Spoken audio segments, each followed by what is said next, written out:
The Army Navy game is one of the most prestigious rivalries in all of college football. Obviously, no teams play this week. It's only Army Navy at 2 o'clock. And so Army is 6-5 this year, and Navy is 9-2.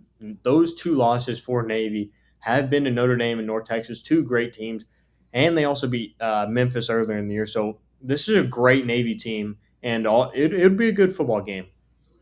Yeah, man. But both teams kind of run funky offenses for what you see today. It's a little more ball control, some of Yeah. the old, wing tee or veer option type stuff, but still fun to watch.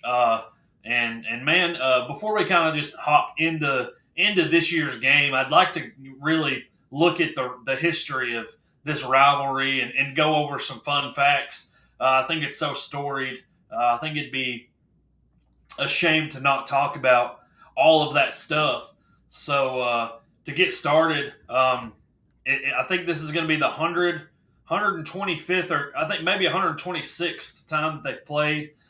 Navy leads the series 63 to 55, and there are seven ties. So over 125 years, they're 8 games apart, which is absolutely insane. Yeah. So super even rivalry there, and just so many different crazy like little traditions and fun facts. One of the coolest fun facts for me is the uh, where they send the cadets and the midshipmen off to the rival school, and before the game starts, they switch back. They walk across the field. I think that's a pretty cool tradition. Yeah, no doubt. That's called the prisoner exchange. Obviously, if you haven't watched this um, exchange happen, it's pretty cool. The people obviously go out. They go out at midfield, and then once they're released, it's all full on running to cheer on their team. And I think it's one of the greatest traditions that has happened in this game and in college football. It'll be a good game this year, and it allows them to cheer for their home team from their side of the stands to where they've been at the opposing team's place in the fall semester. I think it's just a reward to be recognized and be able to cheer on your current school that you attend. Yeah, yeah, absolutely. And man, they've had so many different instances of like trying to steal each other's mascots. The Navy's mascot obviously is Bill the goat, and then I don't know if Army's actually has a name, but I know it's a mule, and um, they have attempted to steal each other's several times their mascots, but now it's gotten to the point to where they don't even that's so well protected. Like it's not Yeah. happening. They're not stealing each other's mascot. So that's pretty interesting.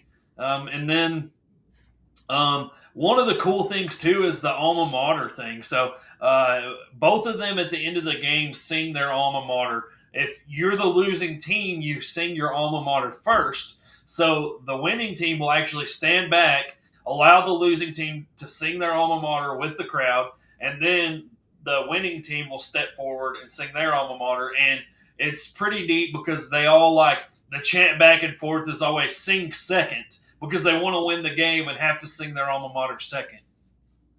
Yeah, another fun fact here.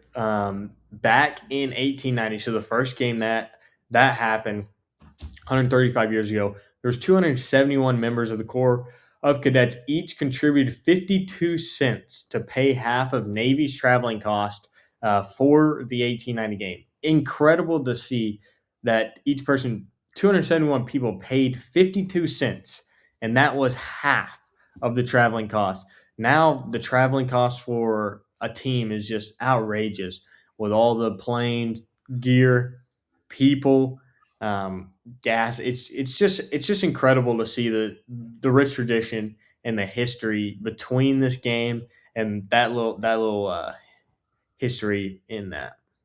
Yeah, man, it's so cool to like look back on some of these traditions and how games have developed. I even saw another story where uh, there was a guy who had played and before that game he had a head injury and he actually had a shoemaker develop like a leather helmet for him to wear, and that's like what's transgressed into the modern day helmet that we see in college football or in football in general.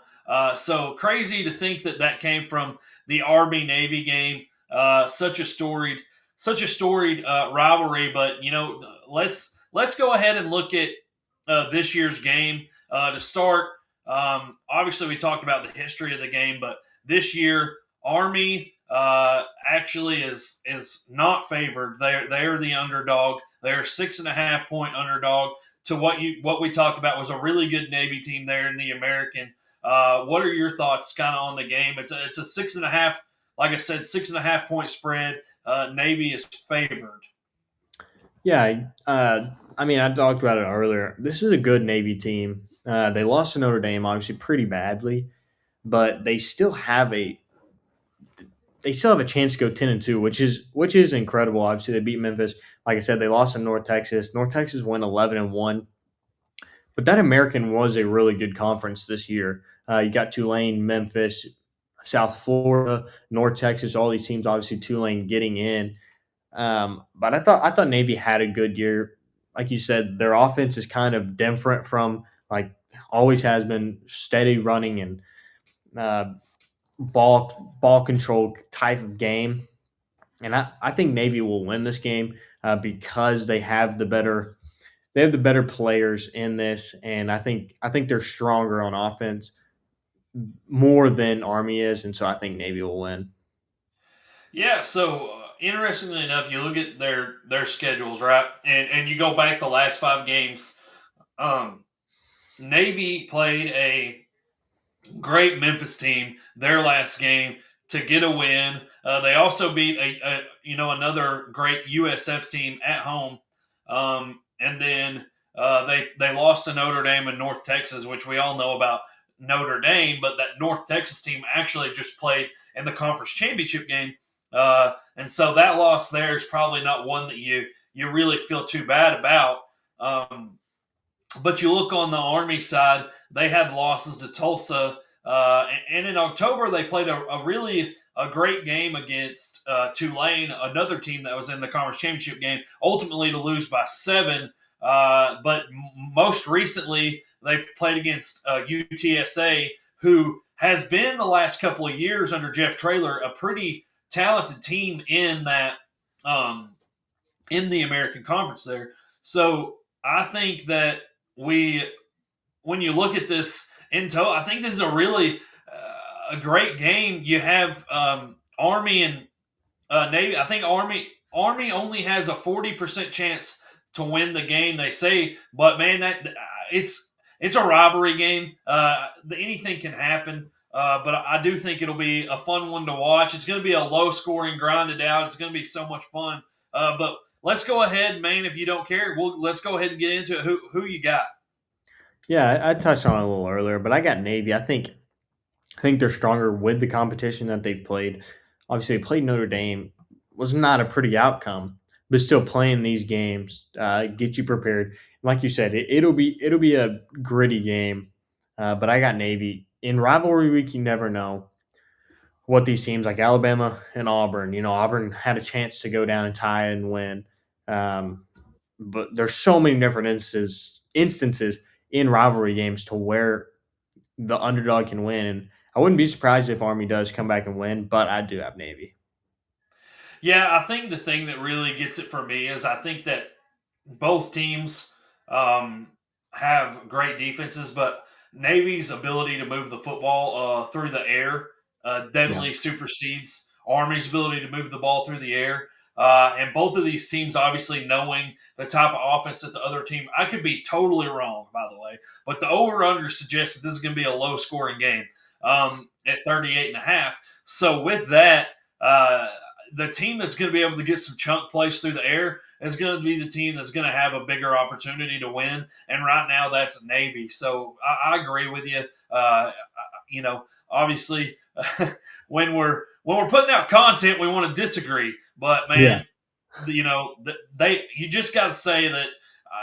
Even if it says it's a 60-40 split, I really do have that gut feeling that with everything Navy has going, they're going to be the team that's going to be able to win this football game. Yeah, no doubt. It's a great. It's always going to be a great game, and no matter if the score is 21-0 or 50-0, it's always going to be a great game, and it's always a joy to watch, and especially leading up into the college football playoffs. Yeah, guys. So, yeah, like you said, a great segue into the college football playoffs, and obviously bowl season kind of get and just the tradition of having this game by itself. So, be tuning into that this weekend, guys, and thank you for tuning in to another episode of